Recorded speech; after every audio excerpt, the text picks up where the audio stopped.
Good evening, Des Moines, Iowa, and the world. Welcome to the N Lefty program, broadcasting to you live from the Northside Studios of webcast1live.com. Also coming to you on our website, DocandLefty.com. This is Lefty, as always, bringing you the perspectives you love from the sides you hate. And I gotta say, it is exciting, finally, on a Tuesday night, to be here talking to you about the debate. What debate, you might ask? Well, I don't know. I just heard about a debate on TV last night, and I tuned in and out. I was kind of just sort of, I was reading a book, and I wasn't super interested, and plus, it was Monday Night Football. But no, of course, we're talking about the first presidential debate between Hillary Clinton and Donald Trump, and we're going to break down. It's pretty much going to take up the entirety of the show, kind of going the ins and outs. The thing was moderated by NBC Nightly News anchor Lester Holt. 90 minutes, solid, no commercials. I mean, we're talking, man, I got to say, I was losing focus by about, an hour and 15. The last half hour was kind of a struggle, and a lot of that had to do with the performance of the Republican presidential candidate, Donald Trump. Man, I'll tell you what, folks, he is a difficult guy to listen to. Not just his rhetoric or his policy proposals, such as they are, or the way that he goes after people. He's difficult for me to actually physically listen to, because the way that he structures sentences, the way that he strings words together, is tough for me to follow, to the point that I get turned around as to what he's talking about in a given moment, or what he actually means, and that then makes me confused as to what I just listened to, unable to put any context or any sort of interpretation onto what he's trying to say. And he did a lot of that last night. One of the big takeaways I took from the debate was just sort of how, and I'm sure you've heard this everywhere in the last 24 hours, but how prepared, how poised Hillary Clinton seemed, and also how kind of off the cuff, true to his brand, and just kind of muddled Donald Trump seemed. And one specific example that we'll get into. So there was a question about the hour mark that Lester Holt asked the candidates about. It was a foreign policy question. It was talking about their respective takes on President Obama toying with the notion of altering or amending America's first use policy, and that's first use of nuclear weapons. America has had a policy for a very long time that said that they would be willing to, that we've used nuclear weapons in the past, and that we would be willing to do it again if a situation were to arise. And Barack Obama had toyed with the notion of maybe amending that, saying, no, we're going to take first use off the table. We're going to pledge to our allies and to the people around the world, we're never going to use nuclear weapons unless in a defensive posture. Ultimately did not decide to do that. Lester Holt asked Donald Trump what he thought about that, and Trump's response was simultaneously, "Well, no, absolutely, I would never use nuclear weapons first, but I would never take all options off the table." It was contradicting himself within the space of 4 or 5 words, and that kind of defined his entire performance, I thought. But well, hang on to that very point. Yeah. Now that I'm sitting here in the big chair, yeah. To that point, I agree with you. He did a lot of flip flopping.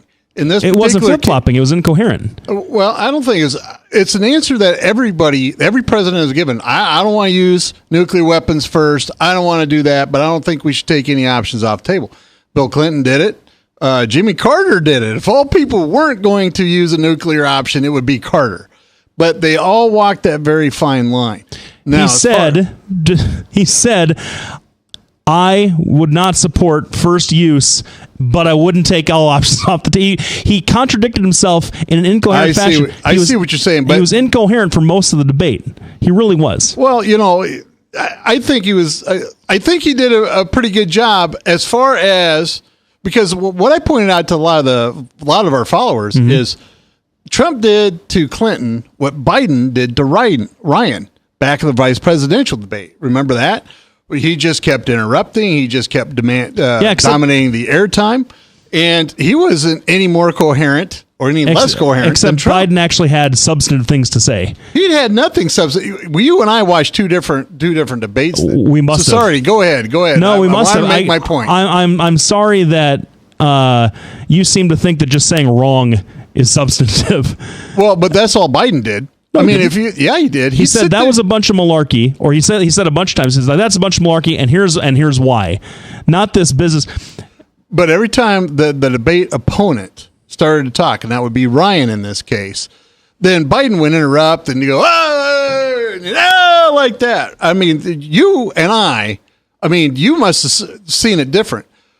So keep on with your point, because the point I just made, I'm going to bring up in the next segment. So go ahead. I'm sorry to interrupt. Well, all I'm saying is that the initial reactions from a lot of folks. Although it's always fun is to see the Daily Caller post all the stat polls that had Trump winning the debate. I don't know what winning means, but if by winning you mean looking like a petulant child for 90 minutes, then I suppose that he did win that. It's very to the first use point. It is very clear, and it has been very clear for a long time. And as somebody that likes to avow himself of a foreign policy kind of mantle, as you do, Doc, you should have been insulted by his non-grasp of foreign policy issues. He had no idea on any of the foreign policy questions what he was talking about. He really didn't. And we're going to take, and it has to rely on guys like Mike Flynn and some of his other military surrogates to explain what exactly it was he meant. We need to go in there and take the oil. We need to go in and steal property from a sovereign nation so that a terrorist organization that didn't exist at the time didn't get it and use it in the future. Like I said, completely incoherent. Well, now I will give you this, that Donald Trump did not appear to be prepared to discuss foreign policy, which is at least half of what a president does. And in the words of several of the European papers I was looking at this morning, the only person worse than Donald Trump as far as foreign policy is Hillary Clinton. I'm not kidding. Those aren't my words, but I agree with them. Part of the problem is, and we've talked about this before, nobody understands the cultural psychology of other countries, and that really hampers our foreign policy. Part of this debate centered on what essentially is foreign policy: immigration, the war, the ISIS, the Syria thing. Honest to goodness, all we need is Malaysia to blow up, and we are a world at war. Neither one of these candidates had a solution, and to me didn't seem to have a grasp on the foreign policy needed to go forward. I know what your spot is about Hillary. She can't do any wrong. She's the world's greatest, unless it's Jesus Christ, and in your case it might even be better than Jesus Christ. But the bottom line is Trump's foreign policy, I agree, has not been very well thought out. But Hillary Clinton's foreign policy is, well, we'll just let the world go up in flames. I don't think either approach is good. With that, we're going to be back right after this break. We're going to continue our analysis of the debate. One of the big things that we've been seeing on, and this is typical of Donald Trump, we have been seeing that he is being asked unfair questions. I have a list of said questions right here, and we're going to go through them and see which ones were fair and which ones were not fair. We want to thank all of our listeners tonight. Thanks for tuning in. If it wasn't for you, we couldn't do what we do. We also want to take this moment to thank all of our sponsors: Des Moines Anesthesia at 515-574-6442, Halo Capital at Des Moines Interest Rates, Labinas Law Firm, and Bertrosian Associates. We'll be back right after this break. Thanks.